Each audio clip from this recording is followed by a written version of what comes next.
শরীফ ওসমান হাদির ঘটনায় সব জল্পনা কল্পনার অবসান ঘটিয়ে বিএনপি ফেঁসে গেল।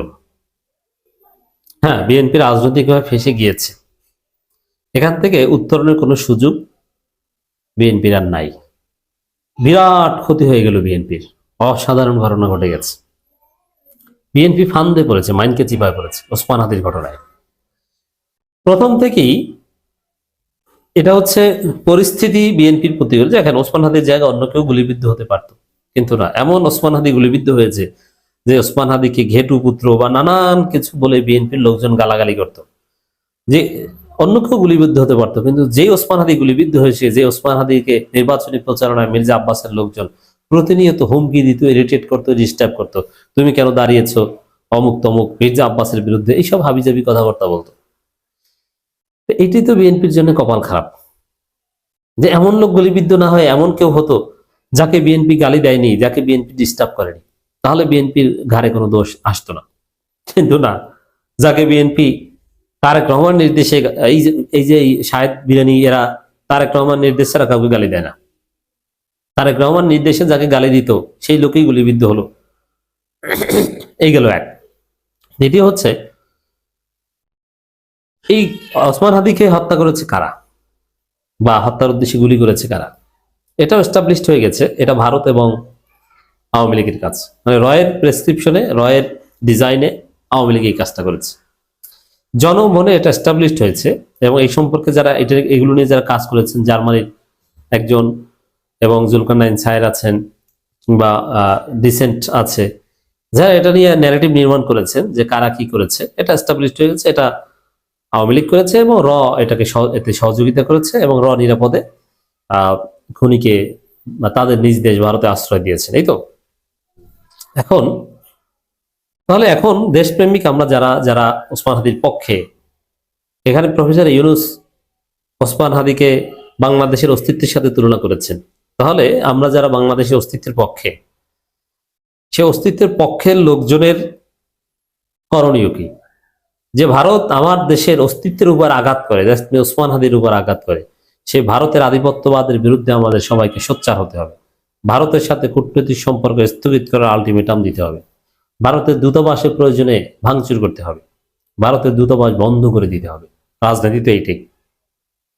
অ্যাটলিস্ট প্রথমে এটা বলতে হবে, ভারতের দূতাবাস আমরা বন্ধ করে দিব কি দিব না, তালা মারবো কি মারবো না, এটা আরো পরে, আগে তো বলতে হবে। এটি তো বাংলাদেশের অস্তিত্বের রাজনীতি, এটি তো বাংলাদেশপন্থী রাজনীতি।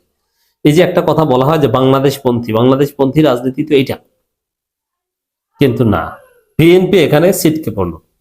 আপনারা জানেন শহীদ মিনারের সর্বদলীয় প্রতিবাদ সভা হয়েছে, সব দল গিয়েছে, কিন্তু বিএনপি যায়নি। কেন যায়নি? ওই যে ওখানে ভারতের বিরুদ্ধে বলা হবে, অতএব সেখানে বিএনপি যাবে না। তাহলে এটি এস্টাবলিশ হলো যে বিএনপি ভারতের বিরুদ্ধে যেতে পারে না। বিএনপি ভারতের দালাল। শরীফ ওসমান হাদির উপর গুলি করেছে ভারতের প্রেসক্রিপশনে, ভারত তাদের আশ্রয় দিয়েছে, তারপরও তারা ভারতের বিরুদ্ধে কোনো কথা বলবে না। এটা অবশ্য নতুন না, সেই 2016 সালের পর থেকেই তারেক রহমান নাকে খত দিয়ে লিখিতভাবে ভারতের দালালি গ্রহণ করেছেন। তখন থেকে তারেক রহমান এবং বিএনপি ভারতের দালাল। তখন থেকেই জামাতকে চিনি না, হুজুরদের চিনি না, তাদের সাথে জোট নাই। জোট ওটার কৌশলগত, হুজুরদের তারা ডাকে না, হুজুররা ডাকলে বিএনপি যায় না, যুগপথের শরিক জামাত না, কত কিছু মনে আছে, কত ঘটনা হলো। জামাত নেতাদের হত্যা করা হয়, বিএনপি একটা স্টেটমেন্টও দিতে পারে না, কত কিছু। কেন? ওই যে ভারতের ফাঁদে পড়েছে 2016 সাল থেকে। স্মরণ করিয়ে দিই, মোদির কাছে তারেক রহমান দূত পাঠিয়েছিলেন, হুমায়ুনকে, আরো কয়েকজনকে পাঠিয়েছিলেন। সেই হুমায়ুন সাহেব, যাকে বলা হয় যে বিএনপি ক্ষমতা আসলে পররাষ্ট্রমন্ত্রী হবেন, সেই হুমায়ুন সাহেব তারেক রহমানের পক্ষ থেকে বলে এসেছেন যে আম্মা বা আব্বা এতদিন যে রাজনীতি করতেন ভারত প্রশ্নে, আমি ওই রাজনীতি করব না। তখন থেকে বিএনপি হুজুরদের ছিলেন না, জামাতের ইফতার পার্টিতে যায় না, আর জামাতকেও দাওয়াত দেয় না, আরো কত কিছু। জাস্ট ইফতার পার্টির কথাটা বললাম এই কারণে যে একটা উপায় ছিল যে এই দুই দল পাশাপাশি আসবে, সেই জায়গাটাও বন্ধ হয়ে গেছে। তো দর্শক, এখন বিবিসি বাংলা খবর করেছে যে ওসমান হাদি ইস্যুতে সর্বদলীয় প্রতিবাদ সভায় বিএনপি ছিল না কেন? এই প্রশ্নের উত্তরেই বিএনপি আনুষ্ঠানিকভাবে ফেঁসে গেল।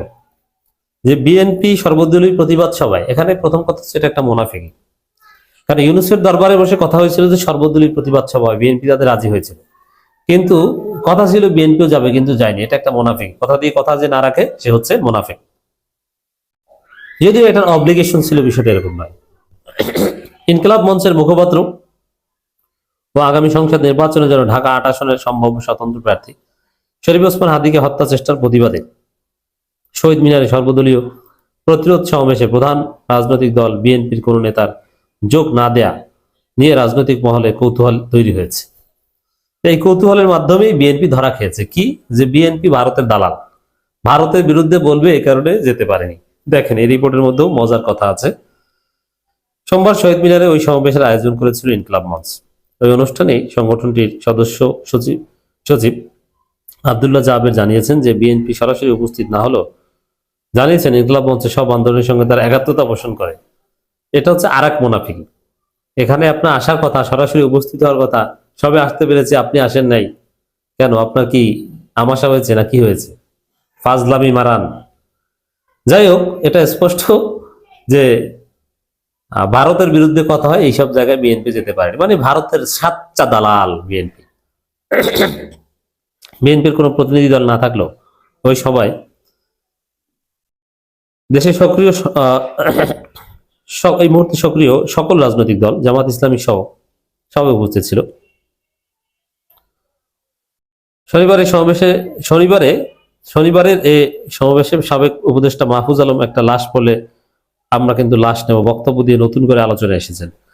এটা কেউ কোনো বিতর্কিত বক্তব্য দিলে তার দায় সে নেবে, আর একটা লাশ পড়ে লাশ নেবে, এটার ব্যাখ্যা আছে, এটা যৌক্তিক। আওয়ামী লীগ খুন করলে আওয়ামী লীগকে ধরা হবে, এটা বিপ্লবের চেতনা, এটা নেগেটিভ কিছু না। কিন্তু বিএনপি সুশীল, তাদের সুশীলগিরি দিয়ে কি হাসিনার পতন হয়েছে? লাশের পরিবর্তে লাশ পেলে পুলিশকে মেরে ঝুলিয়ে রেখে হাসিনার পতন হয়েছে, এটা অস্বীকার করতে পারবে? নেবার। আলোচনা হচ্ছে এনসিপি নেতা হাসনাত আব্দুল্লাহর বক্তব্য নিয়েও। তিনি সেভেন সিস্টার্সকে, ভারতের পূর্বাঞ্চল ভারত থেকে আলাদা করে হুমকি দিয়েছেন। যারা আমাদের শত্রু তাদের সাথে এরকম কথা বলাই যায়। আর এটা কন্ডিশনাল বলেছেন যদি হাসিনাকে ফেরত না দেয়, হাসিনাকে ফেরত দেয়া বাধ্যবাধকতা আছে আইন অনুযায়ী, তাহলে সেভেন সিস্টার্স আলাদাকরণ করতে আমরা বিচ্ছিন্নতাবাদী আশ্রয় দেব। কন্ডিশনাল বলেছেন। এখানে হাসনাত আব্দুল্লাহ বক্তব্য নিয়ে দেখলাম অনেক পররাষ্ট্র নীতি বিশেষজ্ঞ কথা বলছেন। আরে ভাই, এটা কন্ডিশন দিয়ে বলেছেন, এটা তো বলেন না যে এমনি এমনি আমরা এটা করবো। তা ভারত হাসিনাকে ফেরত দিয়ে দিলে তো কোনো সমস্যা না, তাহলে তো বন্ধু রাষ্ট্র। বিএনপির কয়েকজন নেতার সাথে যোগাযোগ করলেও তারা এসব বিষয়ে আনুষ্ঠানিকভাবে কোনো মন্তব্য করতে রাজি হননি। ফলে স্থায়ী কমিটির একজন সদস্য শুধু বলেছেন, রাজনৈতিকভাবে ব্যবহার হওয়া কিংবা উত্তেজনা বা উস্কানি যেন জড়াতে না হয় সেজন্য সশরীরে ওই সভায় তারা যাননি। বুঝতে পারছেন? ভারতের বিরুদ্ধে বলা হবে, উত্তেজনামূলক কথা বলা হবে, এই জন্য তারা যাননি। বিশ্লেষকরা বলছেন, হাদি গুলিবিদ্ধ হওয়ার পর দলটির সিনিয়র নেতা মির্জা আব্বাস যেভাবে অপ্রীতিকর পরিস্থিতিতে বলেছেন, সেটা সোমবার সভায় সশরীরে দলটির নেতাদের না যেতে ভূমিকা রেখেছে বলে তারা মনে করেন। হ্যাঁ, মানে কি ভয় পান যে ভুয়ো বলে কিনা? তাহলে চোরের মনে পুলিশ বিএনপি মনে করেছে আমরা হত্যা করেছি, এখন ইনকিলাব মঞ্চ কি নাকি বলে। তারা বলছেন যে অভিজ্ঞতা থেকে দলটির নেতারা হয়তো আজ করতে পেরেছেন যে বিভিন্ন ধরনের বিতর্কিত কিংবা উস্কানিমূলক বক্তব্য আসতে পারে, যার দায় বিএনপি নিতে চায়নি। এর মানে ভারত বিরোধী কোনো বক্তব্যের দায় বিএনপি নেবে না। তো বিএনপি রাজনৈতিকভাবে এখানেই ফেসে গেল যে বিএনপি ভারতের দালাল।